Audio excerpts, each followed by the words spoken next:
o'z dorisidan orttira olmayotgan onaxon qanaqa qilib yana Go'rkovga $200 qayerdan olding bu narsani? Qanaqa qilib sen o'zingdan o'zing narx-navo qo'yib yuborsan, Toshkentni ko'milish maminchaga tushadi deb. Sal o'ylab gapirgin. Aka, siz to'ppa-to'g'ri gapiryapsiz. Men gapingizga 100% emas, 1000% qo'shilaman. Shunaqa Go'rkovlar borki, aka, o'sha bu kasbni biznes yo'liga aylantirib olishgan o'sha. Bir voqea bo'ldi, bir doda o'tdilar, qarindosh doda. Qarindosh aytishdiki, borib Go'rkovni gaplashib kelgan deydi. Va jiyam bilan ketyapman, bordik. Go'rkovning oldiga kirdik, aka mashina bo'lib qoldi, yoshlar katta dodam o'tdilar. Dedim, xizmat haqqi necha bo'ladi desam, 2 million bo'ladi deyaptilar, aka. Xo'p, bizni qarindoshlar u pulni bera oladi. Bera oladi. $500 desa ham bera oladi. Lekin siz aytgandek, bera olmaydigan odam nima qiladi? Ko'chadan qarz-qurs qilib yuradimi? Nima qiladi o'sha kuni, to'g'rimi? O'lim so'rab kelmasa, kimdadir bor, kimdadir yo'q.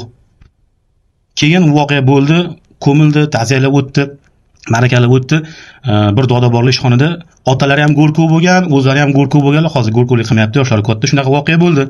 2 million so'radi dedim. Endi men qiziq uchun so'radim-da. Endi shunaqami narx qilsam, yo'q. Xuddi aka siz aytgandek davlat boji bor dedilar. O'sha to'lanadi dedilar, keyin atagani berib ketiladi dedilar. Keyin shunda menga otam shunaqa deganlarki, bu kasb savob uchun qilinadigan kasb deb aytganlar dedilar. Qarang qanaqa insonlar bor-a.